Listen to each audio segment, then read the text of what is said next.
Hey guys, how's it going? So this weekend we have the delightfully stacked UFC 308 card in Abu Dhabi, headlined by Ilia Topuria versus Max Holloway. So I'm just going to be breaking down most of the main card fights, giving my predictions and thoughts, and just doing a general overview of the card. So let's get into it. Okay, so we're going to start with the main event. Now, I was initially picking Max because I thought, right, coming off the knockout over Gaethje, he has good power. He's pretty rangy against Topuria, which, is going to give Topuria some problems. I think Gaethje was a pretty good stylistic matchup for Holloway, considering that he was going to be fighting Topuria next. Good boxer, lots of power, good pocket boxing, good hooks, good overhands, good leg kicks. So I thought that it'd be pretty beneficial to Holloway. Holloway had to, stay moving at all times in that fight, and I think that's going to benefit him against Topuria, and I think his range and his volume is going to give Topuria problems. Like, we have seen weaknesses where if you can kind of stick and move, you can give Topuria some problems, and even if you put some volume on him, like Bryce Mitchell did in brief moments, you can have success, especially with the kicks, which Max could use quite a lot more of if he wanted to. However, the thing with Topuria is, one, he's incredibly good on the ground, and he's extremely threatening with the striking. Like, it's very much pick your poison. But I think he has the footwork and the fight IQ to do what Gaethje couldn't. Gaethje hits significantly harder, yes, but Topuria is a much better defensive boxer. He's much better at rolling and slipping with shots. He doesn't just duck his head down. And I think that Topuria is a lot better cutting off the cage. Topuria, when he throws power shots, it's not just one and two. Gaethje is very notably just a right hook, left hook, or left hook, right hook. It's very, one or two or nothing with Gaethje. Topuria, on the other end, you look at when he knocked out Jai Herbert or Volkanovski, they're like 4-5 punch combos. He doesn't mind, waiting in the exchange to land the knockout shot. He can win a drawn out exchange. Like, he very much can do that. And I think that that's going to give Holloway a bit of problems. And, right, when Ilia starts to land, I do think it's going to, put Holloway back a bit. Because, let's give him he's coming back down from lightweight, right?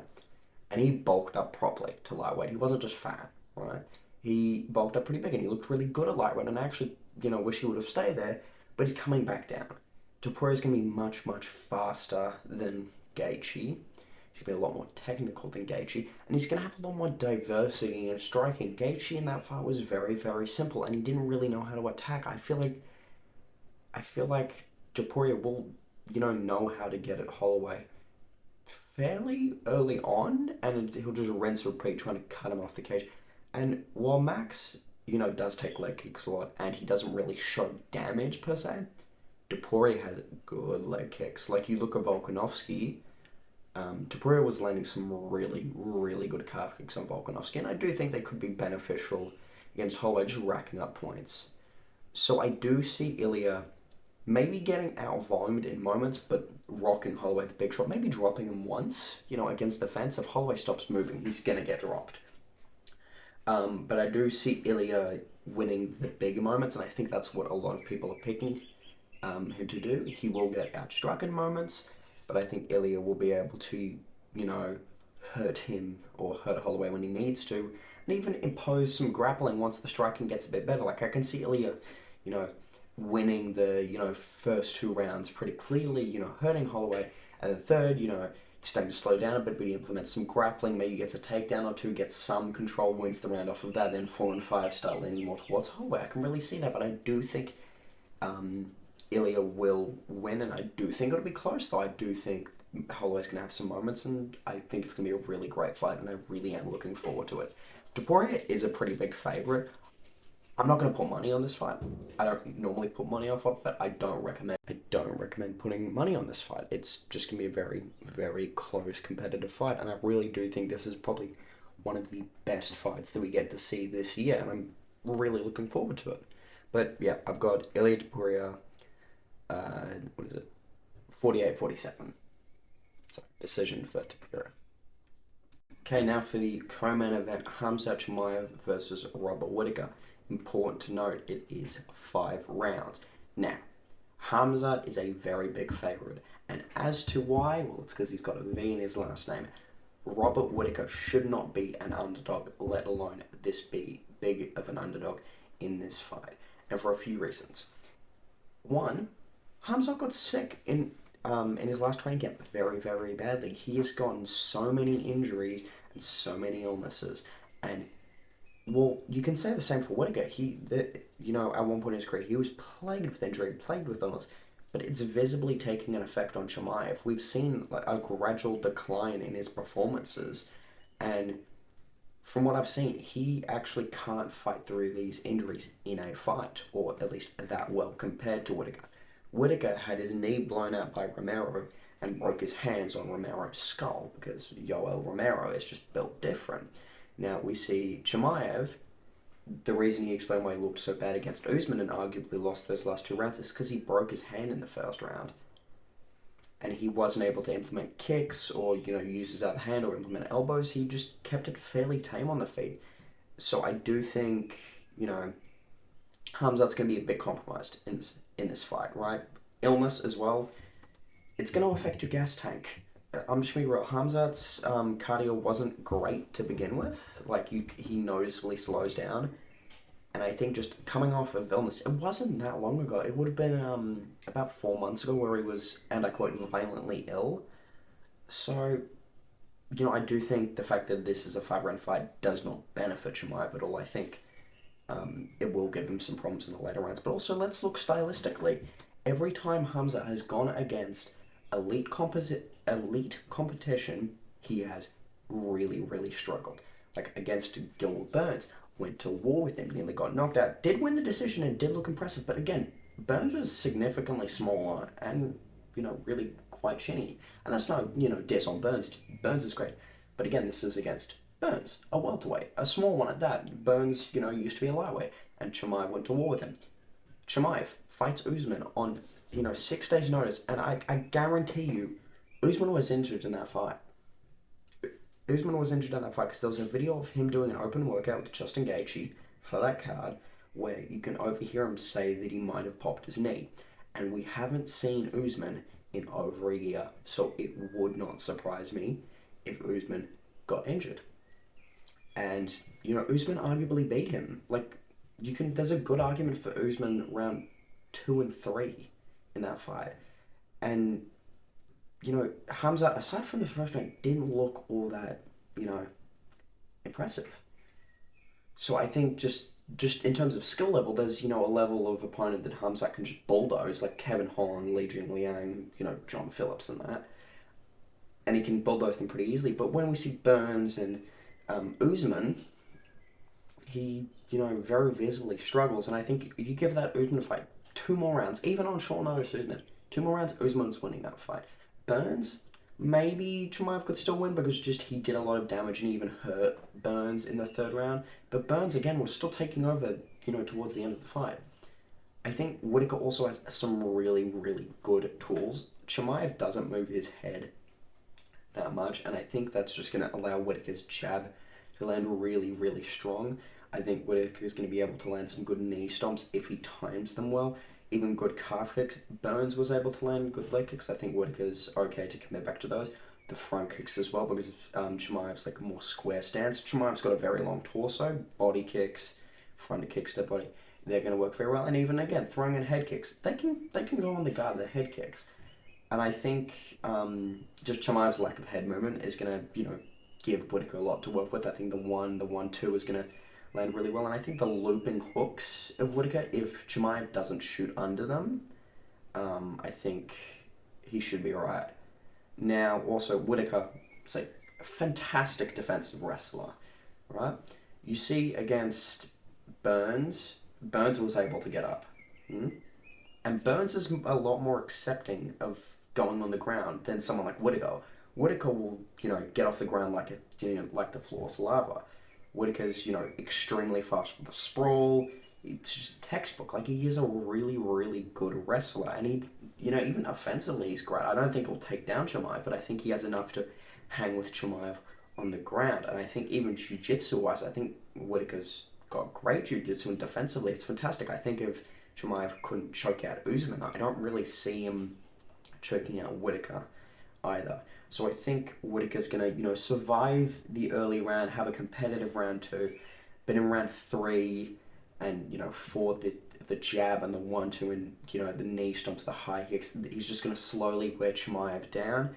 And I think what we've seen from Whittaker lately has suggested a lot more aggression. Like, he is going in to fight, right? Of course, it's an MMA fight. Of course, you're going into a fight. But he seems much more content with just hurting people. You saw against Costa. Costa's got a pretty good chin, for the most part. And, Whittaker was trading with him and really trying to hurt Costa. And against Aliskerov, knocked him out in the first round. I really do think that Whittaker will get the knockout in the 4th or 5th. And it will probably be due to just wearing Chimaev down. I don't think Whittaker's going to hit him with one shot and floor him, and then he's going to ground and pound Chimaev, or Chimaev's just going to go out. No, I think Whittaker's going to bruise and batter Chimaev. I think Chimaev's, his eyes going to be swelling, his nose is going to be broken, and eventually there's going to be like a 1-2 high kick that eventually just sits down Chimaev, and then finally gets stopped. But I do see Whittaker winning this fight, and I would honestly bet on this fight, because Whittaker is such a big underdog, and it's such, it's pretty clear. It's not like Whittaker's Whittaker is the logical pick in this fight. So I'm going to go Whittaker by 5th round TKO. 1-2 head kick, sits down Chimaev, ground and pound. Okay, now we have Magomed Ankalaev versus Alexander Rakic. Ankalaev is a heavy favourite. And as to why, I have absolutely no clue. Don't get me wrong, Ankalaev's good. He's actually decently entertaining. He's got good striking. He's got solid grappling when he needs to use it. And, he's got good clinch work. He's got, decent enough kicks. His hands are good. His power's decent. His chin's fairly okay. But we saw massive, massive weaknesses in that fight against Blachowicz, especially just the leg kicks. Solid, clean leg kicks to both legs. He just could not take them. And he got to a draw in that fight just by taking Blachowicz down. And Blachowicz, I don't know, Blachowicz is kind of notorious for not having great takedown defense. Like, it's always kind of been his issue. Got taken down by Glover, got taken down by Ankalaev, by Rakic. Even in other fights against Gustafsson, I believe, he really does struggle to defend takedowns. I don't see that issue with Rakic. I think Rakic has shown very good takedown defense. I think the one time, other than against Ozdemir, that he was being Yuri just overwhelmed him and drowned him, and that's simply not Ankalaev's game. Ankalaev's game is a technical, slow striking match with grappling mixed in, and I think Ankalaev has devastating leg kicks. He has pretty good power. Not the best boxing fundamentals, but good enough, and I think the leg kicks will do some really good damage. Rakic doesn't mind going against the fence either. Rakic is arguably as quote-unquote boring as Ankalaev. Rakic can, stink it up a little bit if he needs to. And I just think that Rakic will land the good leg kicks, will be able to nullify the grappling, and just almost minorly outpoint Ankalaev where he needs to. I would most definitely put money on Rakic, even if it's just a little bit, because Rakic is such a big underdog in this fight. And again, it's one of those ones where, logically, I'd pick Rakic, right? And also there was word that Rakic had staff against Yuri. Don't know whether or not that's true. Believable if it was. But just stylistically, I think it's a great matchup for Rakic. So I've got Rakic by decision, 29-28.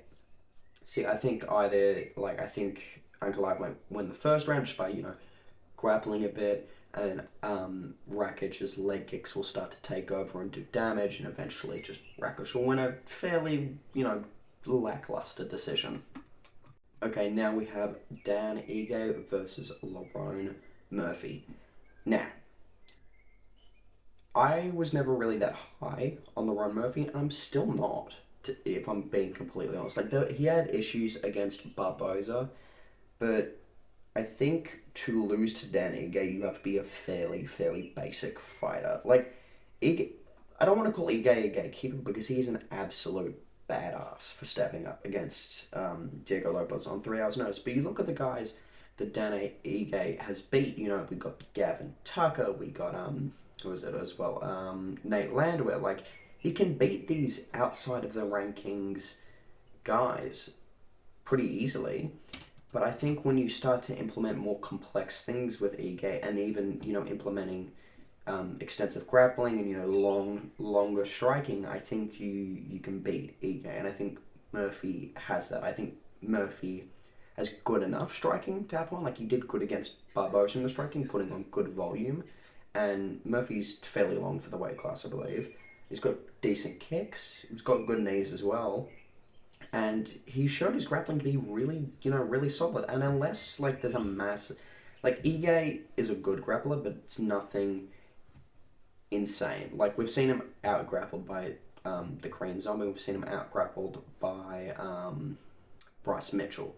So I don't think Ige is going to win this fight by grappling. So I just think that Lerone Murphy is going to kind of outpoint him to a decision. Maybe 30-27, 29-28. Ige might have a moment where he rocks Murphy. But I do see this being a fairly dominant performance from Murphy, just kind of carrying Ige in the fight. I don't think he'll rock Ige. Ige tends to have a pretty solid chin.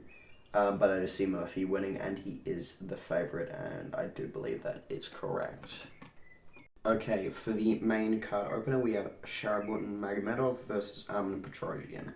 Now, Shara's the favourite. Not a huge favourite, but fair enough. I've got Shara in this fight. Now, while he has looked kind of in his fights, like against Bruno Silva, he, was kind of exposed for his lack of takedown defense, and he did go to a decision with Mikhail Lukshaychuk. Definitely got that wrong. And he did knock out Tricoli, but Tricoli's, kind of a bum. I think he's good enough, and he's weird enough with his kicks to beat most of the guys outside of the top 15. And unless you're, like, primarily a grappler, someone like Bo Nickel, I remember MMA Guru brought this up, he was like, Bo Nickel, someone that has primarily grappling, would most likely beat Shara. But Shara has enough tools off of his back to sort of win if you're just kind of sitting in guard and holding him there. He's active enough to where you can't win rounds just doing that against him. And I do think that'll benefit him. But I do see Petrosyan just trying to have a striking match with Shara and just ultimately getting outpointed and losing. I think this will go to a decision. I think Shara will have a moment where he rocks Petrosyan, but it won't be enough to necessarily, finish him. I don't see it being hugely competitive. I just see Shara, again, putting on, a much more technical performance, refining things down. I do think it'll be, fairly entertaining. Shara has always been a very fun fighter to watch, but, I do think he will win this fight. I'm going to go 30-27. I think that's fair. Okay, now we're just covering the prelim headliner, or was the prelim headliner. The bout order is kind of getting mixed around quite a lot, but we have Rafael dos Anjos versus Jeff Neal. Jeff Neal is the favourite, and that's fair enough. I do not know why this matchup was made. I do not know why dos Anjos is bouncing between weight classes. Why is he unranked at welterweight and ranked at lightweight? Bugger all clue. Why is he fighting Jeff Neal? Bugger all clue. I genuinely have no idea what is going on with RDA and his choices to fight, especially against Jeff Neal. Now, RDA is a welterweight. He has a problem with getting out-grappled.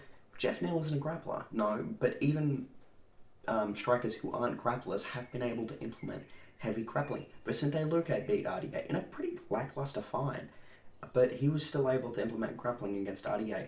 Do I think that Jeff Neal will do the same? Not entirely. I think there'll be moments where he clinches up RDA and maybe just throws him around a bit, but I think this fight's going to be primarily on the feet. Now, RDA could do some decent stuff.